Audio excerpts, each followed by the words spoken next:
In 1973, the democratically elected government of Chile suffered a coup d'etat by part of its own armed forces. The opponents to the new dictatorship were pursued, tortured, exiled, or assassinated. After 17 years of totalitarianism, Chile returned to a democracy in 1990. But despite many investigations, a large quantity of crimes from that period still go unresolved today. This is a story of one of those cases.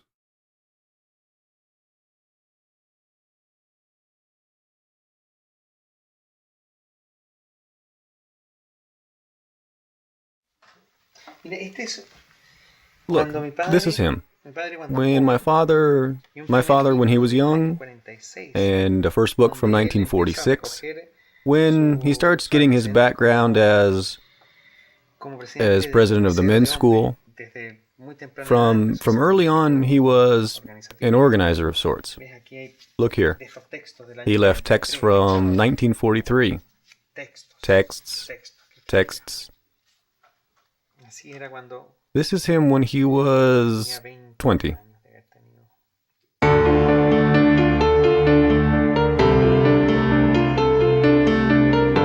The Diary of Carlos Salazar. Testimonies.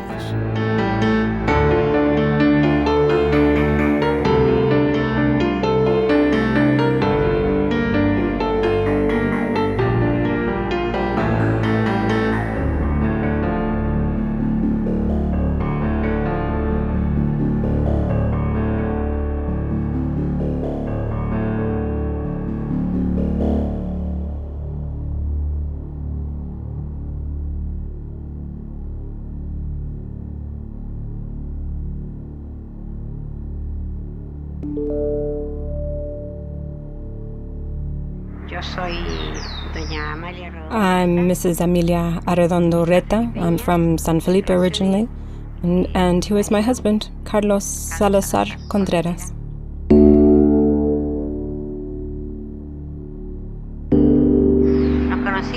We met as little children. He was about 8 years of age, and so was I. He was a neighbor of ours from the neighborhood, let's say. And he'd pick up a cousin of mine, a first cousin, to play. And we would all play together. That's the story.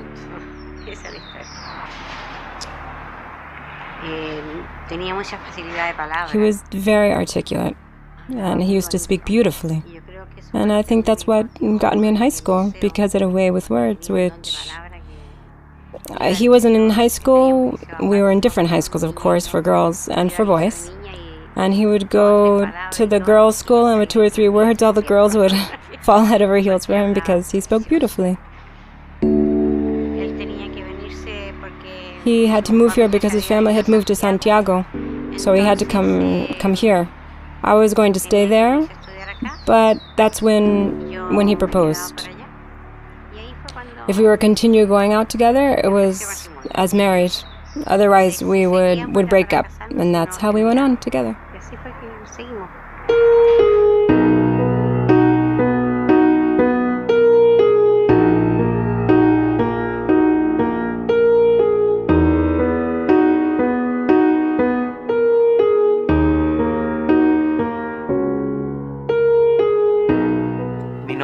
My name is Carlos Salazar.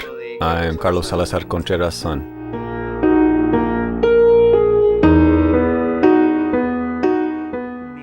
My old man had a difficult life.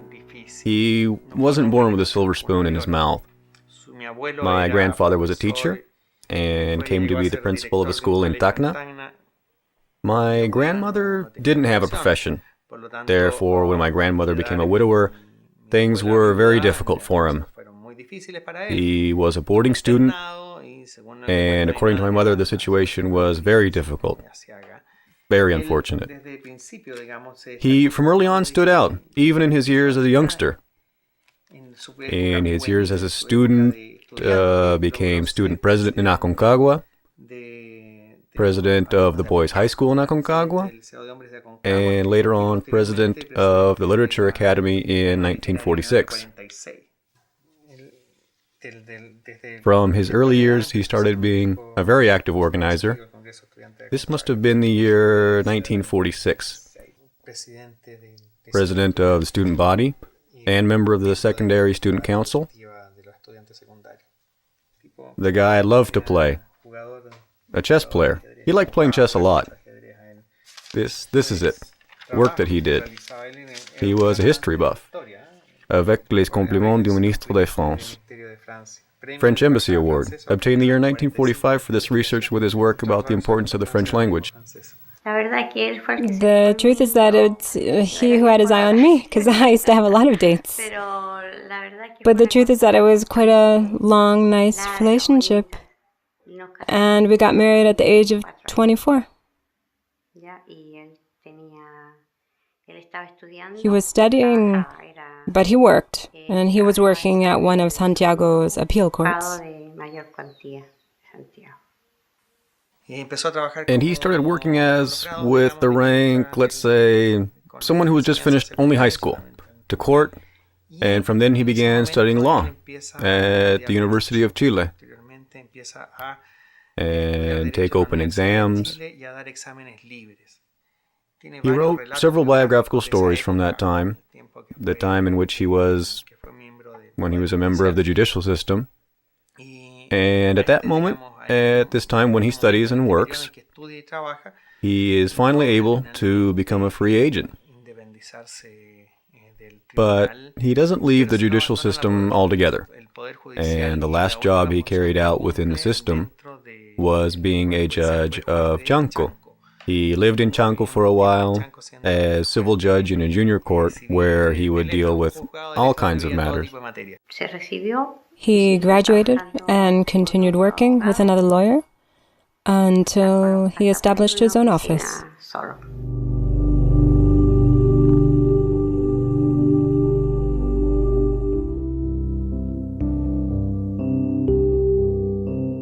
Daughter of mine.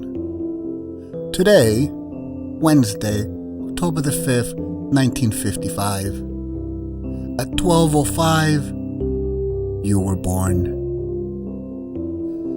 You come to this world at a difficult moment, but by gosh, every moment is difficult. You are born when spring begins. I hope you always keep it in your smile and spread it to many fields where pain reigns. With you, I die a little because you, tiny little thing, represent my continuity, and I become just a starting point in a new being.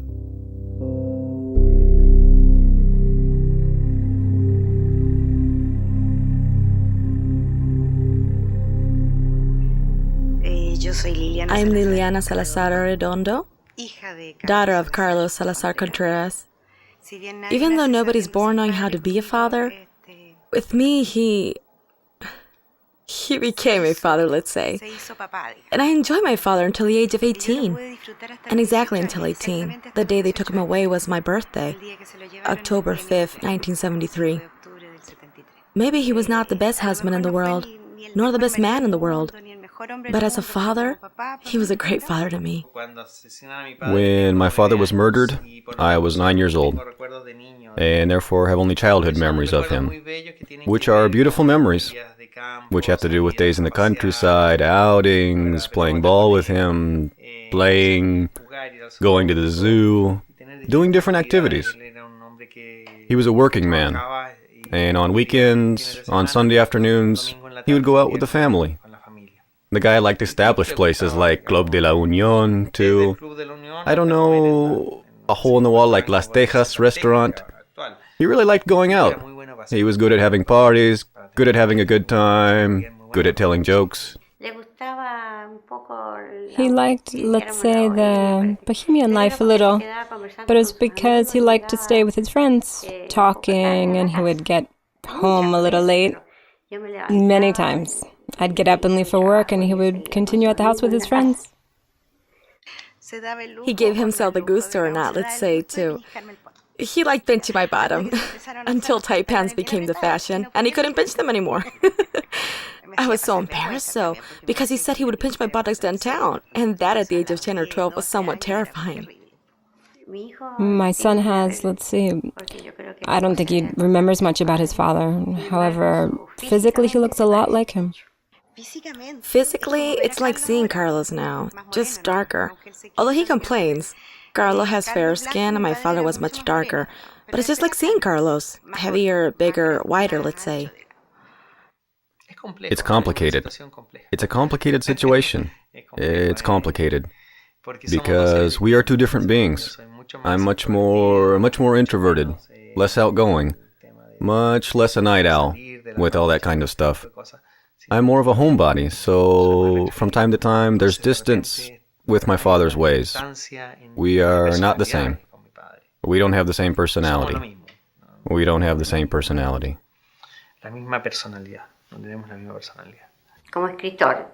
As a writer, he was also a bit of a poet. He had some nice verses. He had nice writings. Shoot, I think he was more of a poet and more of a writer than anything else. He left a diary that he left for my daughter, which we found at the office that he had downtown as a lawyer. And it's quite beautiful and very touching. It was pretty shocking to get that book because I got it just the day before we found out that he was dead, that he had been killed. And the amazing thing was that I read it that night. And that night, I saw reflected or summarized in all those pages what he had tried to impress upon me ever since I reasoned. March 7, 1960. For the first time, you have started going to school. Your first school was a public school. I think I owe you an explanation about this. It's not common for the daughter of a professional, and much less the only daughter, to attend a public school. Nevertheless, that's where I have sent you, as you could be like everyone else. No more, no less.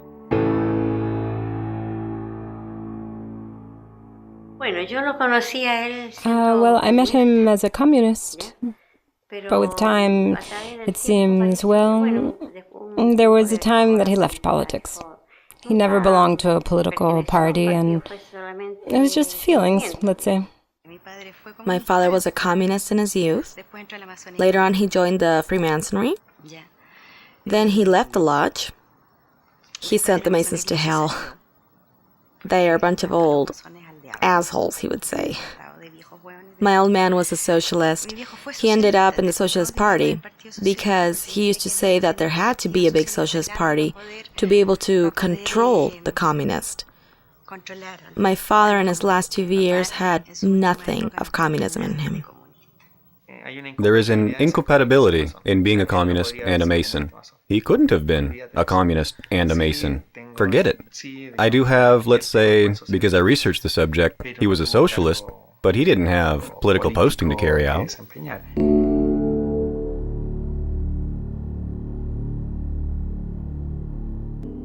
November 23rd, 1970. Lilo, it's been years since I have written you. If something happens to me, whatever that might be, I want you to know just one thing. I haven't done anything wrong. The profession forces one to be loyal. And I am a professional who does his duty. Don't let anything change your ideas about the revolution. I have instilled them in you since you were a little girl, and I hope you never stray from them. When your brother is older, I hope you teach him the same, if I can't do it myself. I adore you both.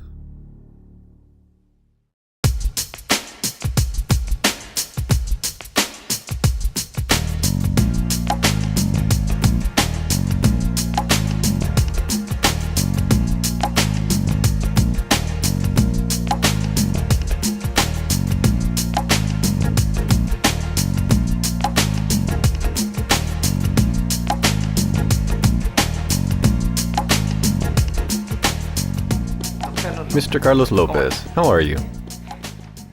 How did you meet my father? And how did you start your professional relationship with him? Look, I met your dad when he was working at the Second Civil Court. You tell me that he hadn't graduated from law school yet, but it was he who would solve almost everything. Carlos could be consulted about anything, and he always knew a lot, and especially in procedural affairs. I think he was one of the lawyers who knew the most in Santiago.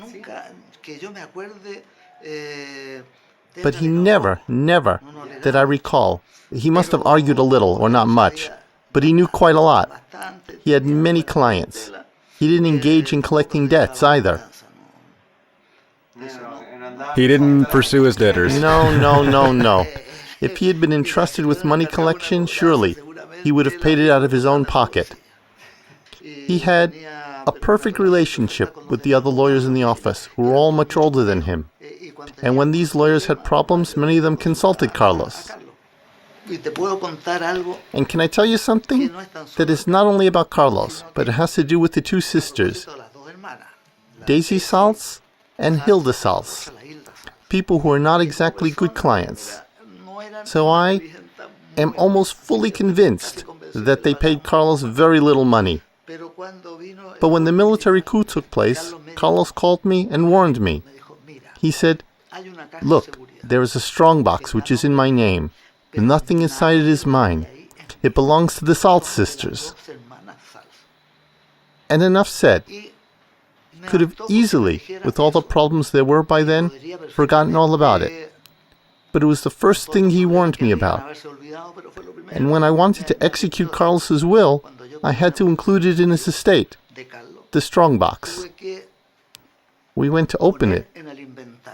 I'm telling you, there was a real fortune. Look, some diamonds were like this big. Tons of gold coins, dollars, cash, a big amount. I also asked your mom, and I told her, "Look, Amalia, Carlos told me that none of this was his." Your mom replied, "If Carlito said that, it is so."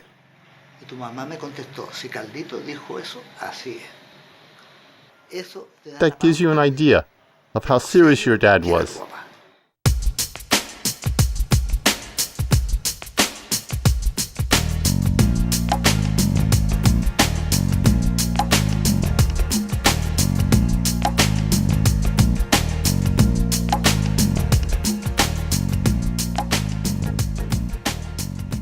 When did you meet him, Uncle? I met him in 1944, 45, around there.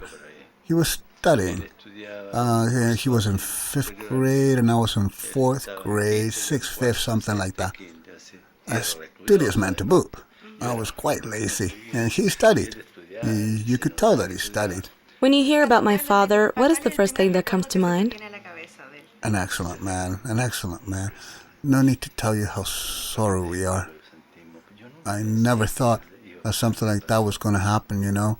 He was a good politician. He never talked to us about politics, ever. One night we were at the restaurant de Pollo Dorado downtown, and he went on to recite a poem. No way. We were drunk as skunks.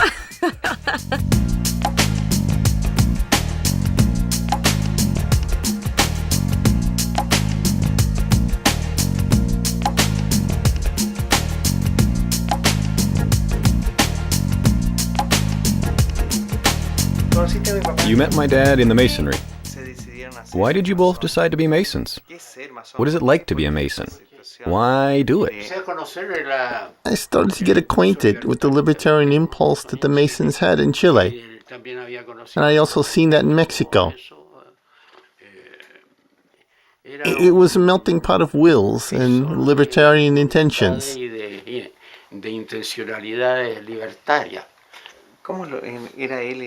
How was his behavior like? Very affable. That is why we connected in these kind of meetings. I used to spend the summer holidays with my family in Ventanas, Quintero. One day I bumped into Carlos there, and he told me he was there to help some fishermen with some with some problems they had concerning their cove and other people. And what I saw in Quintana was a very well-known and loved man. Since he was a lawyer, he was always giving legal assistance to the poor.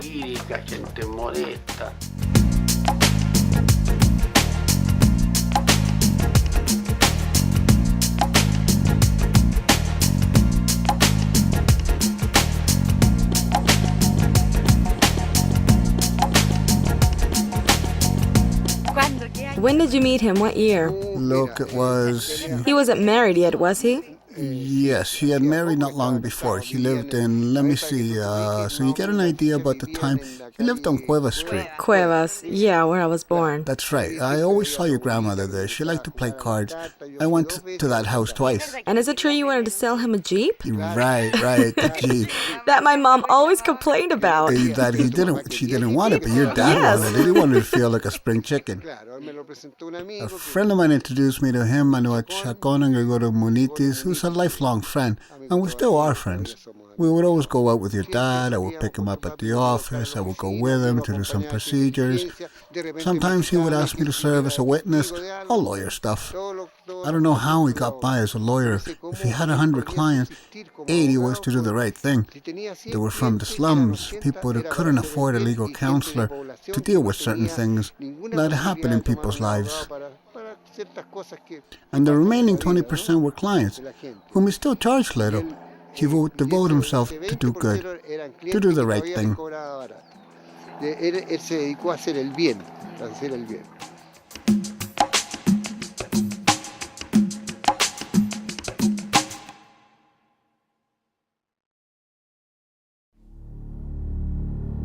Santiago, October the 19th, 1972. Lilo, I think we're at a turning point. If anything happens, this may be the last thing I write. However, I see everything clearly, with caution, but without fear. If need be, we must give our lives to keep what's been conquered for the good of Chile and the have-nots. When the military coup broke, we got up very early. It was about 8 in the morning, and the first thing I do is to tell my dad, "You have to drop me off at the teacher's college, because I have to go." So my dad got the car and drove me to college. At 9 in the morning, I was at the college. He came back home. We tried to go to the industrial belts. We tried to go where we at first were supposed to go, and we couldn't. Finally, at around 12 o'clock, we had to depart to our homes. I came home at the time. I was going out with a guy whom I had seen for some time. He studied engineering. And I went into panic mode. But Dad, we have to go get him. We have to go get him. We have to get him. My daddy took the car and said, "Let's go get him." We took Jose Domingo Caña Street, and we went towards Avenue Mata, and everyone was coming back. And you saw how like in the demonstrations, everyone was on their way back, and we were going in the opposite direction by car. That was one of the best and biggest lessons of my life, because he said to me, "We're going to fetch Otto. Don't worry. But this morning I dropped you off at the college, and for me you're the most important thing that I have in life, and I left you. Because if you want to be a revolutionary, you're going to have to learn to give up the things you most care about." Nobody could size up the tragedy that came afterwards, not even oneself. No, if you asked me, I couldn't know what was to come. I saw my dad cry like never before. When it became known that Allende had been killed, when they laid siege to the palace, when all this, my dad said, "Well, we haven't killed anyone. We haven't tread on anyone." I don't remember, except when my grandmother died, when I was much younger. I don't remember ever having seen my dad so sad before.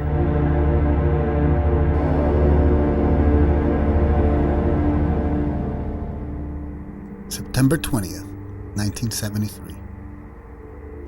Lilo and Carlitos, I have so much to say. However, for the first time, I feel I can't say anything. Liberty has died, and I wish death upon no one.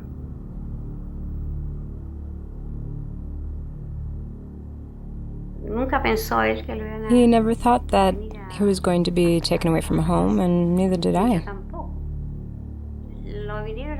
They came to get him because he was Allende's friend, Dr. Salvador Allende, his friend. And they were such good friends that when Allende was president, he offered him several positions. But he never accepted any of them because he always said they were just friends. He wasn't a friend for a position he might be given, but because he was his friend, and that's all. Allende occasionally offered him to be general counsel of the state bank. So, in more than a list of ministers, he must have appeared as trustworthy. Therefore, having these lists, the military began to decide, well, this guy, why not? My father was a man who, despite having many important clients, businessmen, what do I know, people from Club de la Unión, wealthy people, he had other activities. For example, he was a lawyer of an association of a group of land workers called Tranquil. They were groups, agrarian sectors that had taken over the land as sanctioned by the Agrarian Reform Act. So he defended these groups of peasants. It looks like because of what happened to me later, that it was a tip-off from the neighbors. He was arrested about 10 days after the military coup. In August, it had been my birthday, and I celebrated my birthday with my father. Cool. Everything was fine. The day before his detention, there were many tremors in Santiago, many times at night, and that leaves a mark on you, because I hugged my dad a lot that night.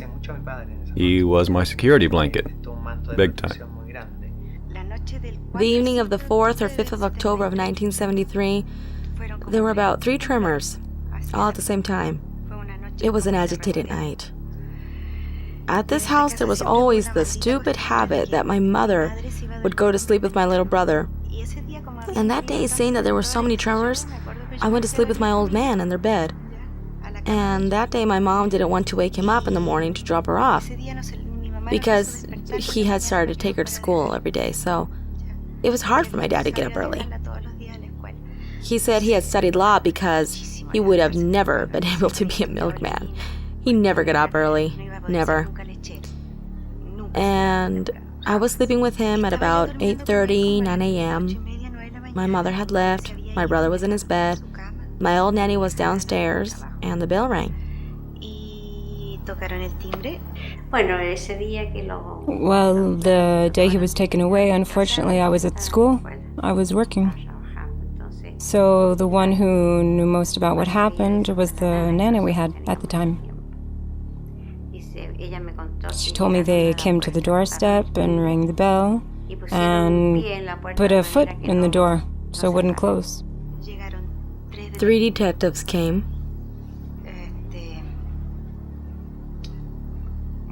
Very politely, they didn't do any harm. They were very polite. We got up, they came in, my dad dealt with them, and they tell him that they come for him for being Allende's personal friend and for being a contact, a link to those they were searching for. It was something that spun in my mind for many years. I didn't understand much, but I did understand that he was one of Allende's personal friends. They went upstairs, my dad got dressed. He was in the bathroom and he was getting dressed. Meanwhile, they rummaged his bedroom and mine. And they checked everything. They checked upstairs, the desk, and they found nothing. Apart from literature and books, there isn't... In their house, there isn't a single gun. There wasn't anything. My dad left. He left 2 signed checks. He said, "Honey, I'm leaving you 2 signed checks just in case for your mom. My brother hid in the bed. He covered himself under the sheets at the bottom of the bed. And the truth is that we forgot about him. No one remembered. Neither Maria nor I about Carlos, only later. I just have hazy feelings. I mean, I don't have a feeling that I could tell all the events. There's a kind of traumatic stage. He had given me for my 18th birthday a driving course. When we walked him out with Maria to the door, we hugged him. I hug him and I tell him, "Dad, should I keep going to driving lessons?" "Of course," he says. "You have to keep living your normal life because life goes on. Don't worry." And he told us not to worry because he'd be back in the evening.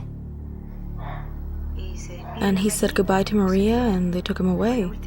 It was the last time I saw him. I never saw him again.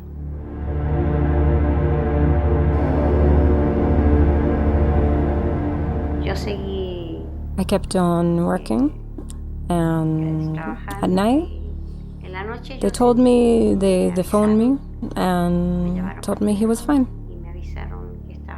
A man, a policeman, an acquaintance of his, who was at the stadium, told me he was fine and not to worry. We called all our loyal friends. We found out the next day that he had been taken to the stadium and found out that the previous day he had been taken to an investigation station. So I kept going to the stadium for 20 days, more or less, waiting for him to come out. Because they called me every day for 5 or 6 days afterwards to go to the stadium. And after that, they never called me again. But I kept going to the stadium to see if he would come out.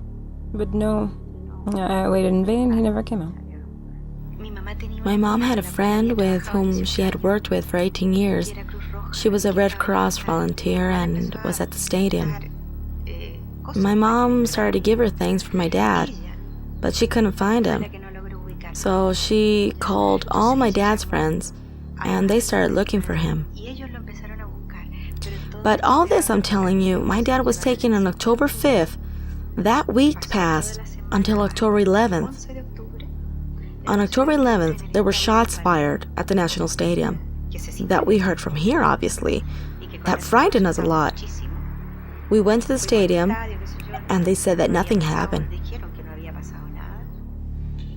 October 11th is a day in which we heard tons of gunfire at the National Stadium. And if you go through the Reading Commission dossiers, you'll find out that there is a great deal of executions and suicides that day. So my mother heads to the National Stadium like a madwoman, trying to find something out. But after 15 days, I heard from a workmate of mine. They said he had committed suicide. But the truth, it wasn't like that.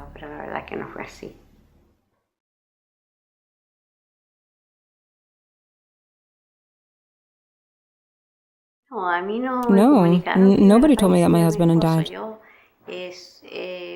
A colleague who worked with me and was a member of the Red Cross had access to the stadium because she was from the Red Cross. But she didn't tell me. She called a doctor friend to tell him that it appeared like something had happened to my husband. So I started looking for him myself. I went with my daughter to the stadium to look for him, but they didn't let me in. Then I went to hospitals, asked for him there, but he wasn't there either. But some friends of his, a buddy of his, and others, they found him at the morgue. They say that they found him under a heap of bodies, and there he was. So they brought his belongings the day, I don't remember, it must have been about the 26th or 27th of October. They brought us a torn piece of his suit the one he was wearing the day he left, which I remember perfectly, and they had already recognized him by his fingerprints. And that day we found out my father was dead. No, I didn't go identify him. His friends and his buddy went to identify him. And then I went to see him at the grave. I didn't get to see him at the cemetery either. He had been dead for 20 days when they found him. So he wasn't in good condition too. He was swollen, he was decomposed. And my mom didn't see him, even though my mom fought to see him. But it was me who convinced her not to see him. And I didn't even have an inkling of intention to see him. I made a mistake, which I'll just die with it, I guess. Because I was scared to death, why hide it? I said, no, we won't see him, no way. And to make matters worse, we incinerated him. So the corpse cannot even be exhumed. But that's what he wanted. He never wanted to be ant food. I don't know if it was a mistake. I don't know whether a mistake or not. The fact of pursuing an inquiry or a post-mortem examination, I don't think it would have been of much use. There's other legal ways to prove means of death beyond having the body. It's proof, but it's not necessarily conclusive proof. My dad is stated in the Reading Commission's dossiers as a victim of human rights abuse, of course, but it appears as a suicide. I have made many attempts when I returned from exile to gather information. I bumped into a lawyer who has now unfortunately died, who was with him and confirmed that he had been tortured. On October 9 and 10th, he had been tortured, had been beaten to a pulp. And a person under these conditions can hardly hang himself in the shower. Besides, my dad was a big man. The shower would have collapsed. At first sight of any rational person, it was difficult that he had committed suicide.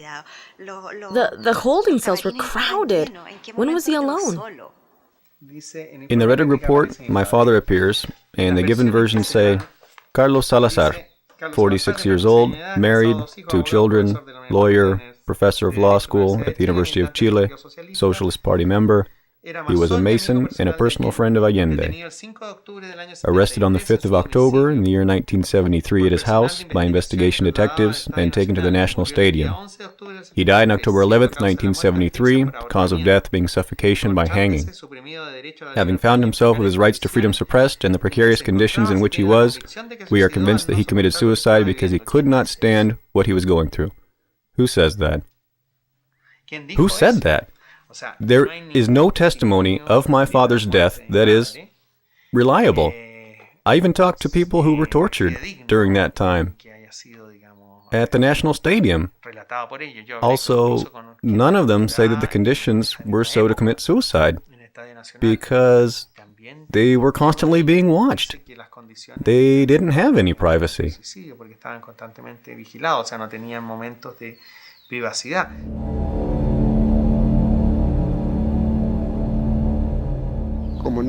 Since he didn't show up, one thinks that when a person has been arrested, they let you know. Either he's left in or released, always thinking that he was going to be released.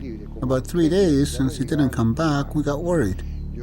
I started investigating on my own what might have happened. I didn't know yet that he was at the National Stadium. I did what everybody does. One goes to the hospitals, the jail, I went to the morgue, and no news. And then the phone rings, anonymously. And they tell me that Carlos is in the National Stadium. That is the first time I get an anonymous call. I took some steps here and there with friends, finding out how to get there and know what happened. 2 or 3 days had passed. I don't remember quite well those passing days. I get another call from the same anonymous person and says, "Stop looking." And then he calls me by name, Carlos. Don't look any farther because he was killed at the stadium.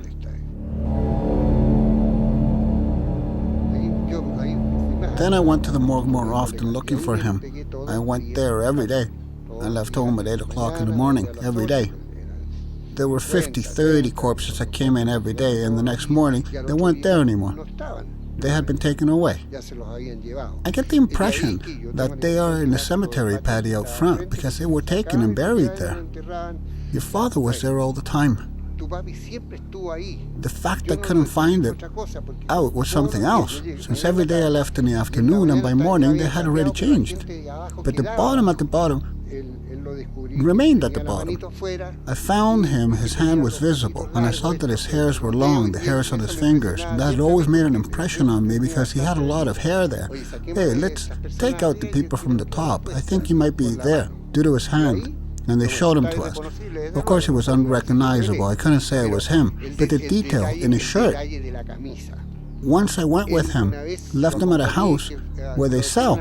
It's Casa Garcia, which was a store. He said, I'm going to buy some shirts because I'm running out of shirts. I'm telling this because I made a joke. I told him, this is where old people dress. This is where old people dress. Look where you're buying shirts. So we moved that from the top. He had no clothes on. He was completely nude. But when we removed more people, and he was freed, we noticed that his clothes were tied to one of his legs, his right leg. So it was when I saw his shirt, I said, Casa Garcia, the place where I had taken him to. I brought in the people that identified the coroners and they took some fingerprints.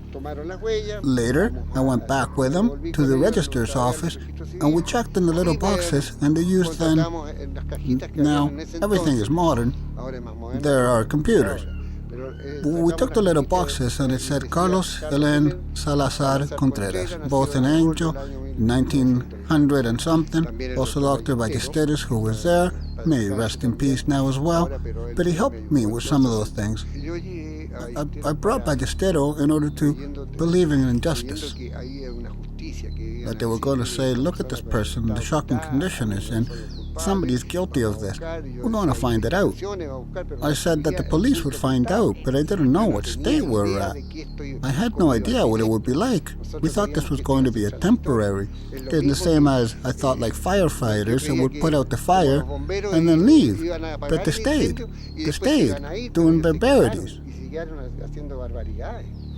First of all, a person who is horribly tortured because they did it. They beat him to a pulp. It's impossible that he could have grabbed a rope and hung himself because he was completely. They dragged him. Then he runs into a friend who was at the stadium and he saw he was being treated. Ramiro Zapata. He said he was with Carlos. He said it was with Catito. The day before we spoke, and then he was called. He then figured out why you were called. If you were called, you were tortured. And then he didn't see him again.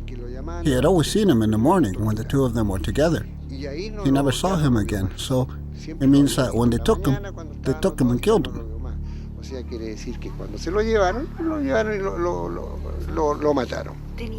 What did he have in his body? Oof, look, from his knees upwards, you get the picture. He was beaten badly. You could tell from the blows that he had in this part of his body. Over here, the jawbone.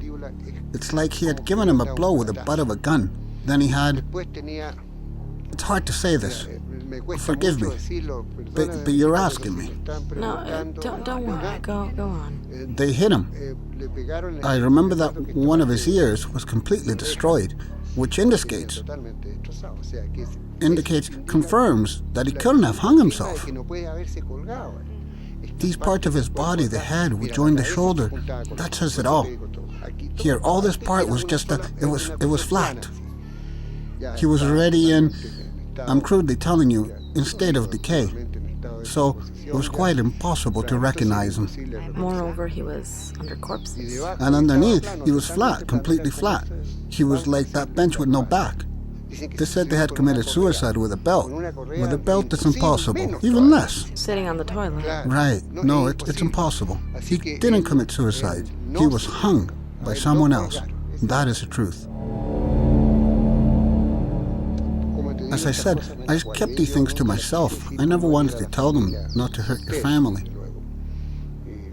Now that you're ready, I dare say it.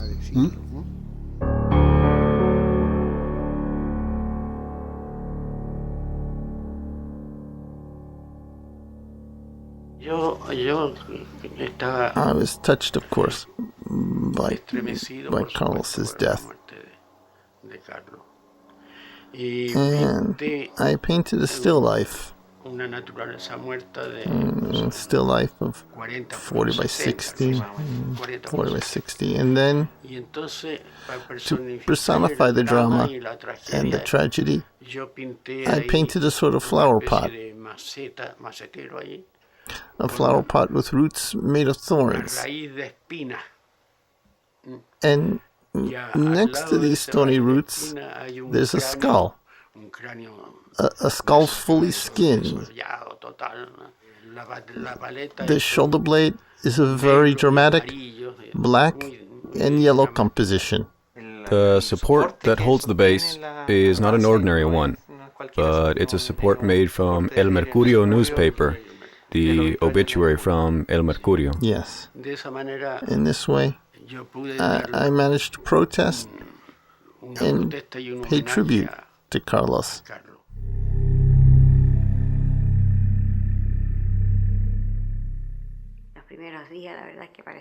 The first few days, the truth is, I seemed like a sleepwalker. It's not that I didn't know what I was doing. The thing is that, as if I was in a movie, as if I wasn't there, like I wasn't a part of it. The first moment I felt, well, it was months in which I lost a lot of weight, I wasn't hungry. But deep sorrow and deep hatred towards soldiers. But I never instilled this hatred in my children. No. That was just mine.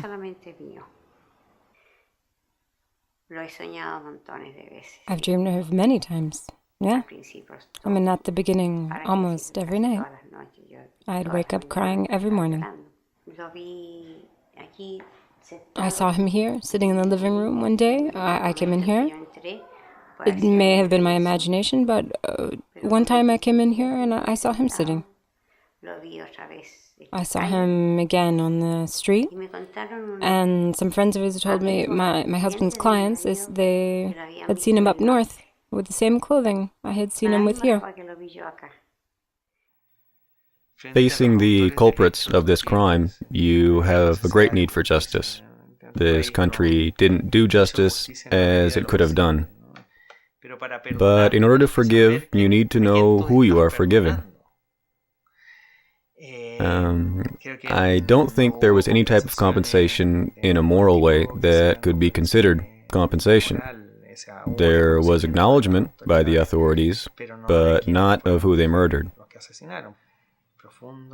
A deep hurt that in this country they didn't do what should have been done. I think justice still hasn't been done. I hate the guys who killed my dad, and I'll keep on hating them until the day I die. And I think it's fine that I hate them to boot. Otherwise, I would have to fight it. Do you follow me? But I think it's fine that I hate him, because this thing about that we have to be good and respect democracy, I don't buy it.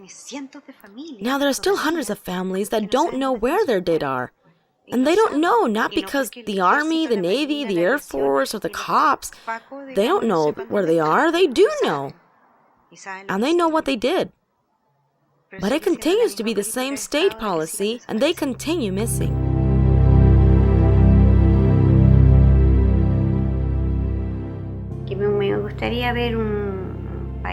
I'd like to see a country that's more just in the way that its richness is divided.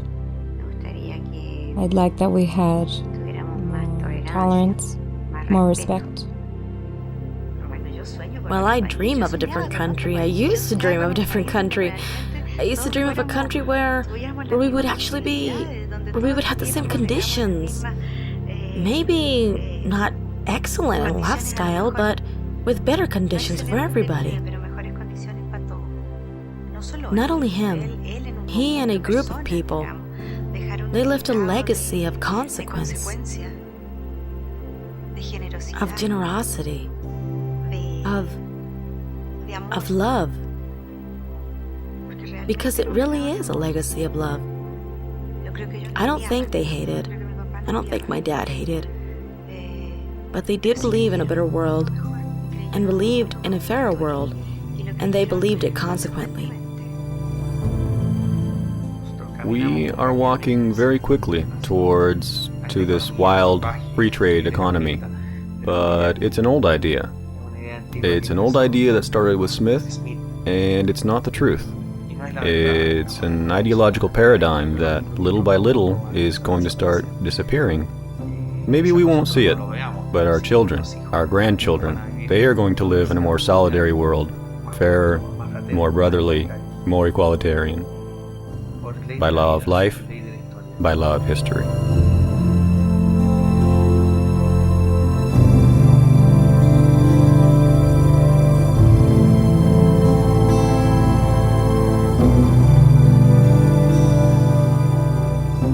I want to die when spring blooms, so that my tired body, peach trees blossom with buds of illusion, and that way my beaten and faithless spirit will have a glimmer of hope in each heart that contemplates the bud and bloom, so that finally he doesn't fear the coming day, because I would only be the train of a thought that sinks itself in the immensity of nothingness.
In 1973, the democratically elected government of Chile suffered a coup d'etat by part of its own armed forces.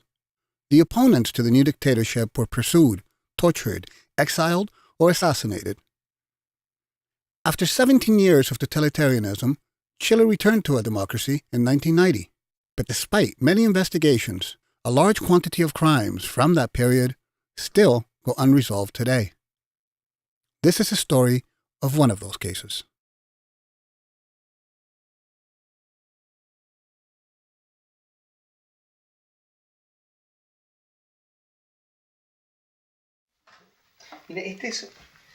Look, this is him. When my father, when he was young, and a first book from 1946, when he starts getting his background as president of the men's school, from early on he was an organizer of sorts. Look here. He left texts from 1943. Texts. This is him when he was 20.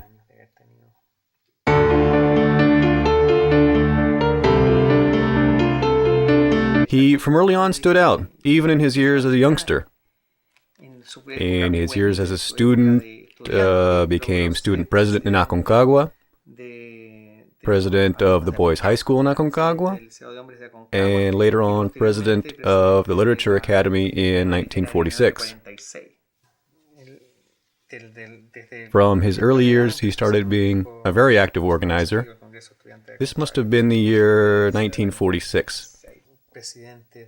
President of the student body and member of the secondary student council. The guy loved to play. A chess player. He liked playing chess a lot. This is it. Work that he did. He was a history buff. Avec les compliments du ministre de France. French Embassy Award, obtained the year 1945 for this research with his work about the importance of the French language. The truth is that it's he who had his eye on me, because I used to have a lot of dates. But the truth is that it was quite a long, nice relationship.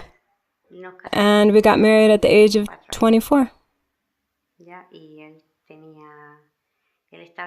He was studying, but he worked, and he was working at one of Santiago's appeal courts.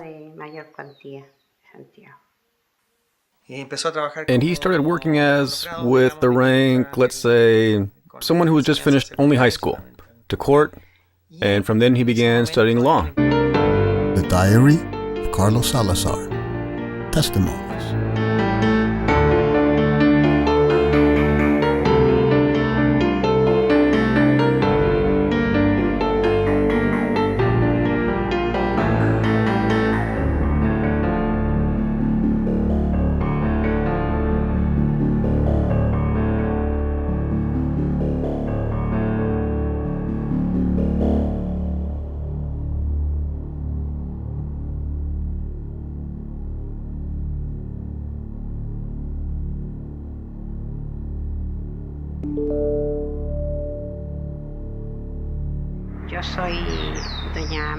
I'm Mrs. Amelia Arredondo Reta. I'm from San Felipe originally, and he was my husband, Carlos Salazar Contreras.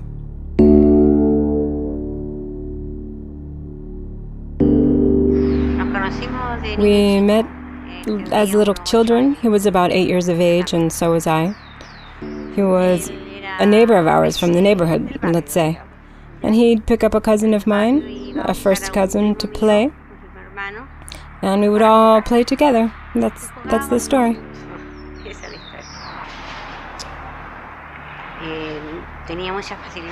He was very articulate, and he used to speak beautifully.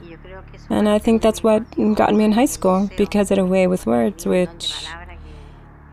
he wasn't in high school. We were in different high schools, of course, for girls and for boys. And he would go to the girls' school, and with 2 or 3 words, all the girls would fall head over heels for him because he spoke beautifully. He had to move here because his family had moved to Santiago, so he had to come here. I was going to stay there, but that's when he proposed. If we were continue going out together, it was as married. Otherwise, we would break up, and that's how we went on together.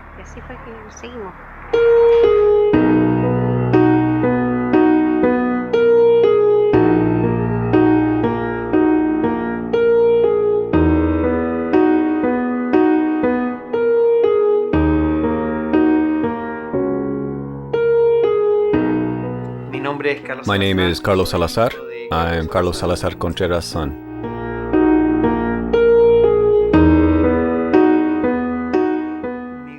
My old man had a difficult life. He wasn't born with a silver spoon in his mouth. My grandfather was a teacher and came to be the principal of a school in Tacna. My grandmother didn't have a profession. Therefore, when my grandmother became a widower, things were very difficult for him.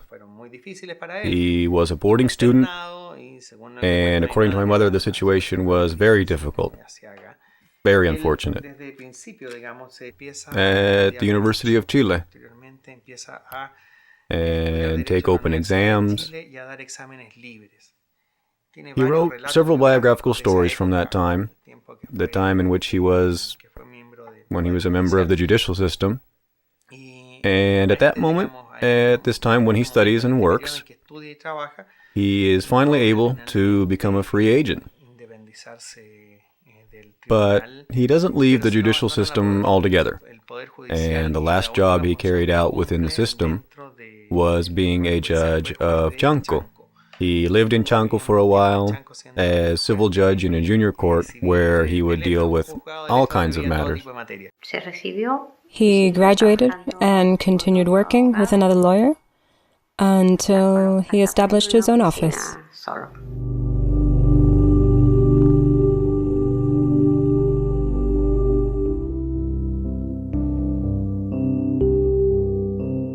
Daughter of mine.